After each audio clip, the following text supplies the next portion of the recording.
عالم الغیب اس ذات کو کہتے ہیں جس کے پاس علم غیب ذاتی ہو، اور وہ اللہ ہی ہے۔ اس لیے نبی کریم کو اگر کوئی عالم الغیب کہے تو یہ غیر مناسب ہے، اور اگر معنی سمجھ کر کرے تو مشرک ہو جائے گا کہ اس نے اللہ کے ساتھ اس کو ملا دیا معنی سمجھ کر، لیکن عمومی طور پہ معنی نہیں سمجھا جاتا، ایسا کر لیا جاتا ہے۔ تو بہرحال عالم الغیب صرف اللہ کی ذات ہے، باقی غیب بہانے بازی مت کرو، آپ بہانے مت بناؤ، تم کافر ہو گئے ایمان لانے کے بعد۔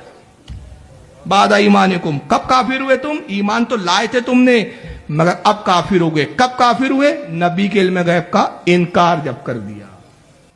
السلام علیکم ورحمۃ اللہ۔ علم غیب یہ ایک ایسا عقیدہ ہے، ایک ایسا مسئلہ ہے کہ جس میں اکثر دیوبندی اور غیر مقلد اور بریلوی حضرات کا تکرار ہونا ہی ہونا ہے، لیکن اس مرتبہ ایسا کچھ دیکھنے کو ملا جو اس سے پہلے شاید میری نظر سے نہیں گزری تھی یہ چیز، کہ دو بریلوی علماء آپس میں ہی ٹکرا گئے۔ ایک کا یہ کہنا ہے کہ جو شخص حضور صلی اللہ علیہ وسلم کو عالم الغیب جانے بالذات تو وہ انسان مشرک ہو جاوے گا، اور دوسرے بریلوی عالم کا یہ کہنا ہے کہ جو شخص بھی حضور صلی اللہ علیہ وسلم کے علم غیب کا، چاہے وہ علم غیب کسی بھی طریقے سے ہو، اس کا انکار کرے تو وہ کافر ہو جاوے گا۔ گویا کہ یہ دونوں علماء ایک دوسرے کو کافر بتلا رہے ہیں۔ آئیے جانتے ہیں کہ صحیح مسئلہ کیا ہے، کیا واقعتاً آپ صلی اللہ علیہ وسلم کو علم غیب تھا یا نہیں۔ لیکن سب سے پہلے ہم ویڈیو دیکھتے ہیں کہ ان دونوں کا کیا کہنا ہے، اس کے بعد پھر ہم صحیح بات جانیں گے کہ کیا واقعتاً آپ صلی اللہ علیہ وسلم عالم الغیب تھے بھی یا نہیں۔ عالم الغیب اس ذات کو کہتے ہیں جس کے پاس علم غیب ذاتی ہو، اور وہ اللہ ہی ہے۔ اس لیے نبی کریم کو اگر کوئی عالم الغیب کہے تو یہ غیر مناسب ہے، اور اگر معنی سمجھ کر کرے تو مشرک ہو جائے گا کہ اس نے اللہ کے ساتھ اس کو ملا دیا معنی سمجھ کر، لیکن عمومی طور پہ معنی نہیں سمجھا جاتا، ایسا کر لیا جاتا ہے۔ تو بہرحال عالم الغیب صرف اللہ کی ذات ہے، باقی غیب بہانے بازی مت کرو، آپ بہانے مت بناؤ، تم کافر ہو گئے ایمان لانے کے بعد۔ بعد ایمانکم، کب کافر ہوئے تم؟ ایمان تو لائے تھے تم نے، مگر اب کافر ہو گئے۔ کب کافر ہوئے؟ نبی کے علم غیب کا انکار جب کر دیا۔ جی ہاں، اب آئیے جانتے ہیں کہ علم غیب ہوتا کیا ہے، علم غیب کہتے کس کو ہیں، علم غیب سے مراد تو غیب کی علم۔ اس مسئلے کو سمجھنے کے لیے سب سے پہلے میں علم غیب کی تعریف سمجھنی ہوگی۔ علم غیب کہتے اسے ہیں کہ جو بغیر کسی واسطے کا علم ہو، یعنی حواس خمسہ کا اس میں کوئی دخل نہ ہو، اور اس میں کسی بھی چیز کا واسطہ نہ ہو، اور اس چیز کا علم آپ کے پاس آ جائے تو وہ غیب کا علم ہوتا ہے۔ اس بات میں تو کسی کو انکار نہیں کہ آپ صلی اللہ علیہ وسلم بہت ساری غیب کی باتوں کا آپ صلی اللہ علیہ وسلم کو علم تھا، لیکن اتنا ہی جتنا اللہ رب العزت نے آپ صلی اللہ علیہ وسلم کو بتلایا تھا۔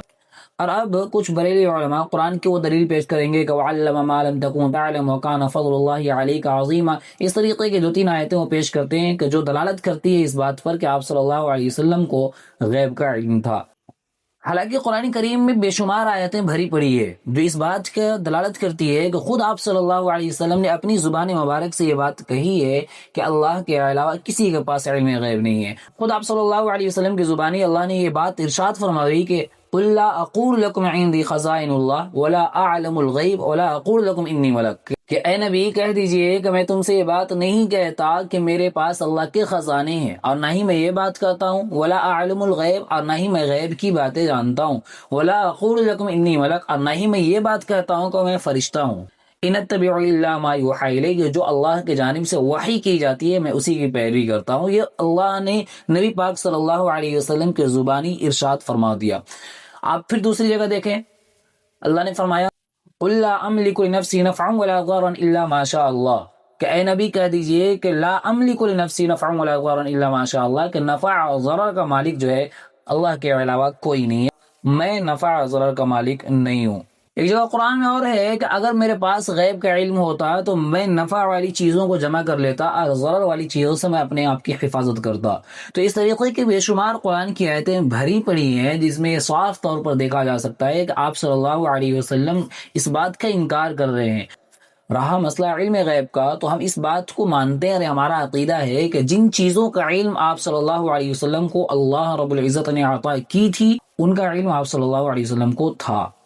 اگر ہم یہ کہیں کہ ساری چیزوں کا علم آپ صلی اللہ علیہ وسلم کو تھا تو پھر آپ صلی اللہ علیہ وسلم پر ایک الزام عائد ہوتا ہے، وہ جو 70 یا 72 صحابہ کو جو شہید کیا گیا تھا دھوکے سے لے جا کر، حالانکہ اس وقت ضرورت تھی قرہ کی، اس وقت ضرورت تھی اسلام کو اور ویسے صحابہ کی جو نئے مسلمانوں کو قرآن سکھائیں، جو نئے مسلمانوں کو اسلام سکھائیں۔